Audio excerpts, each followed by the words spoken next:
तो शुक्रिया जनाब, असी बाबरशेर कांजू साहब ने अपलोड की सी कि यूनीक मशीन इत्थे मुतारफ हुई हसन जरई फार्म वाले ने करवाई है। कांजू साहब दी मुहब्बत हमेशा याद रखिया जांदियां।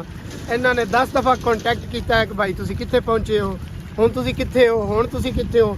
इन्हां तो शायद साडे घरदियां भी नहीं सानू पुछया कि तुसी कित्थे जा रहे हो। उन्हां दा शुक्रिया अदा करने हैं, बहुत अच्छे और पॉजिटिव इन्हां दे कॉन्टैक्ट हुंदे ने इत्थों अहमदाबाद तो जलालपुर भट्टियां तो। शुक्रिया बाबरशेर कांजू साहब। अस्सलामुअलैकुम। हाँ जी मिठियाओं, की हाल ने, ठीक हो? आज तो ना 3-4 दिन पहले मैं ना एक वीडियो अपलोड की, मेरे पिछे तुसी वेंदे पे हो, पट्ठे वड्डण वाली मशीन की एक वीडियो मैं लाई आई। तो आ जी मगर मशीन खली इंदी बड़े दोस्त मेरे नाल रबता किया भी मशीन कित्थों आई है, किन्ने दी आई है, की इसकी प्राइस है, वो भी तुहानू अज दसना। तो एक और मजे की गल है बई, तुहानू पता है सोशल मीडिया नैटवर्क ते एक बड़ा वड्डा नाम है उर्दू पॉइंट।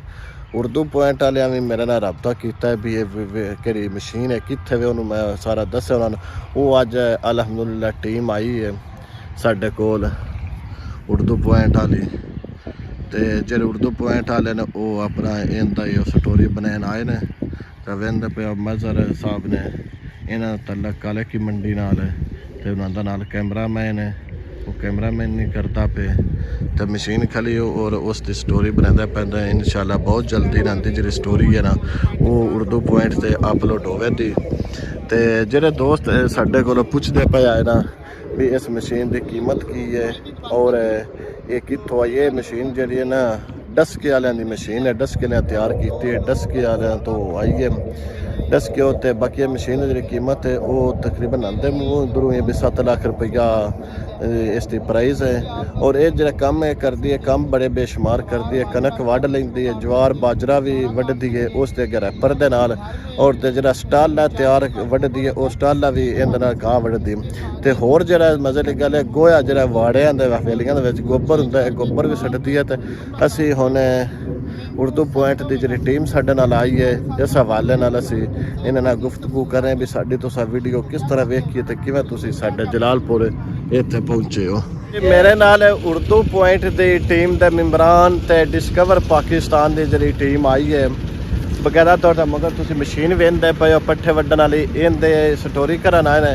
असी इन्हां नाल गुफ्तगू करदे आ भी इन्हां स्टोरी साडी किवें वेखी है, किस तरह इत्थे जलालपुर पहुंचन। जी अस्सलाम वालेकुम। वालेकुम अस्सलाम जी। काजी साहब, मेरा नाम जी हाफिज मजहर इकबाल, उर्दू पॉइंट कर रहा हूँ मैं।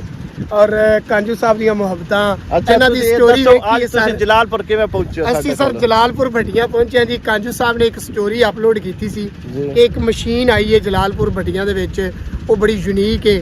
ਉਹਦੇ ਉੱਤੇ ਅਸੀਂ ਅੱਜ ਕੰਮ ਕਰਨ ਆਏ ਹਾਂ ਜੀ। ਅੱਜ ਸਟੋਰੀ ਕੀਤੀ ਹੈ ਮੇਰੇ ਨਾਲ डिस्कवर पाकिस्तान और ARY ਦੇ मोहतरम मुनीर साहब ने और मुनीर तबस्सुम साहब और डिस्कवर पाकिस्तान जी शुक्रिया जनाब बाबरशेर कांजू साहब दा जिन्होंने अमीर अहमदाबाद मैं डिस्कवर पाकिस्तान कर रहा हूँ अहमदाबाद से। तो शुक्रिया जनाब, असी बाबरशेर कांजू साहब ने अपलोड की सी कि यूनीक मशीन इत्थे मुतारफ हुई हसन जरई फार्म वाले ने करवाई है। तो इन्हां अगे वीडियो बनाई, असां वेख्या सी, फिर इन्हां नाल राबता कीता ते इन्हां जनाब इत्थे मशीन तक रसाई दा जिहड़ा अच्छे तरीके नाल बड़ा प्यार बड़ा इन्हां रमज़ान भी रोज़े भी रखे ने। इन्हां सानू कोई मुश्किल नहीं आन दी जनाब, बड़े आसानी नाल आके इत्थे स्टोरी साडी करवाई है। तो असीं इन्हां दा शुक्रिया अदा करने हैं। बहुत अच्छे और पॉजिटिव इन्हां दे कॉन्टैक्ट हुंदे ने इत्थों अहमदाबाद तो जलालपुर भट्टियां तो। शुक्रिया बाबरशेर कांजू साहब। जी जनाब बड़ी मेहरबानी। कांजू साहब दी मुहब्बतां सर, कांजू साहब दी मुहब्बतां हमेशा याद रखियां जांदियां। इन्हां ने 10 दफा कॉन्टैक्ट किया है कि भाई तुसी कित्थे पहुंचे हो, हुण तुसी कित्थे हो, हुण तुसी कित्थे हो। इन्हां तो शायद साडे घरदियां भी नहीं सानू पुछया कि तुसी कित्थे जा रहे हो। ए इन्हां दी मुहब्बत है सर। लव यू कांजू साहब, लव यू। चैनल नू सर सबसक्राइब करना, लाइक करना, शेयर करना ते इस वीडियो नू मिलिया ज्यादा तो ज्यादा जेड़ा ਇਹਦੇ ਤੇ ਕਮੈਂਟ ਵੀ ਕਰਨੇ ਨੇ ਕਿਉਂਕਿ ਵੀਡੀਓ ਮੁਹੱਬਤ ਭਰੀ ਵੀਡੀਓ ਹੈ। ਇਹਦੇ ਵਿੱਚ ਸਾਰੇ ਦੋਸਤ ਅਸੀਂ ਇਕੱਠੇ ਆ, ਕੋਈ ਕਿਸੇ ਦੇ ਵਿੱਚ ਇਹ ਨਹੀਂ ਕਿ ਯਾਰ ਇਹ ਨਾ ਕਰ ਜੇ ਜਾਂ ਉਹ ਨਾ ਕਰ ਜੇ। ਹਾਂਜੀ ਮੁਨੀਰ ਤਬਸਮ ਸਾਹਿਬ, ਤੁਸੀਂ ਵੀ ਕੋਈ ਕਹਿਣਾ ਚਾਹੁੰਦੇ ਹੋ? ਅਸੀਂ ਜਨਾਬ ਇਹਨਾਂ ਨੂੰ ਖੁਸ਼ ਆਮਦਦ ਕਹਿੰਦੇ ਆ। ਜਿਹੜੇ ਸਾਡੇ ਸਾਫੀ ਭਾਈ ਅੱਜ ਆਏ ਨੇ, ਇਹ ਕਾਂਜੂ ਸਾਹਿਬ ਦੀ ਇਹਨਾਂ ਵਾਇਰਲ ਕੀਤੀ ਜਿਹੜੀ ਵੀਡੀਓ ਦੇਖੀ ਸੀ, ਉਹ ਆ ਕੇ ਇਹਨਾਂ ਸਟੋਰੀ ਕੀਤੀ ਹੈ ਤੇ ਹੁਣ ਅਸੀਂ ਰੋਜ਼ੇ ਨੇ ਇਹਨਾਂ ਦੀ ਖਿਦਮਤ ਤੇ ਰੋਜ਼ਿਆਂ 'ਚ ਤੇ ਨਹੀਂ ਕਰ ਸਕਦੇ। ਇੱਕ ਖਿਦਮਤ ਅਸੀਂ ਕਰ ਸਕਦੇ ਨਾ, 2-3 ਸਟੋਰੀਆਂ ਅਸੀਂ ਦੇ ਸਕਦੇ ਹਾਂ। ਹੁਣ ਅਸੀਂ ਜਾ ਰਹੇ ਹਾਂ ਅਗਾ ਸਾਡੇ ਨਾਲ ਜਲਾਲਪੁਰ ਕੋਨਾ, ਉੱਥੇ ਖਿਲਜੀ ਦੌਰੇ ਹਕੂਮਤ ਦੀ ਬਣੀ ਮਸਜਿਦ ਹੈ। ਉਸ ਮਸਜਿਦ ਦੀ ਅਸੀਂ ਸਟੋਰੀ ਇੱਕ ਦੇਣੀ ਹੈ। ਉਹ ਸਟੋਰੀ ਬਣਨਾ ਸਰ ਇੱਕ ਹੋਰ ਨਾ ਇੱਕ ਸਟੋਰੀ ਉਸ ਤੋਂ ਅੱਗੇ ਦਿਆਂ। ਹੁਣ ਅਸੀਂ ਚੱਲਨੇ ਆ ਪੁਰਾਣੇ ਸ਼ਹਿਰ, ਉੱਥੋਂ ਜਾ ਕੇ ਦੋਨੇ ਅਸੀਂ ਵੀਡੀਓ ਵਿਖਾਣੇ ਆ ਜੀ। ਅਸੀਂ ਜਿਹੜੇ ਆਪਣੇ ਸਾਡੇ ਦੋਸਤ ਆਏ ਆ ਉਰਦੂ ਪੁਆਇੰਟ ਡਿਸਕਵਰ ਪਾਕਿਸਤਾਨ ਜਲਾਲਪੁਰ ਕੋਨਾ ਦੇ ਮਗਰ ਜਿਹੜੀ ਖਿਲਜੀ ਦੌਰੇ ਹਕੂਮਤ ਦੀ ਬਣੀ ਮਸਜਿਦ ਉਸ ਦੀ ਕਵਰੇਜ ਵਾਸਤੇ ਇਹ ਖਲੇ, ਲੇਕਿन इन कवरेज नहीं कर सके। क्यों नहीं कर सके ਤੁਹਾਨੂੰ ਪਤਾ ਹੈ। ਇਸ ਕਰਕੇ ਉੱਤੇ ਗੁੰਮਦ ਉਹਨਾਂ ਵਾਸਤੇ ਨਾ ਕਿ ਸਾਡੇ ਕੋਲ ਡਰੋਨ ਕੈਮਰਾ ਕੋਈ ਨਹੀਂ।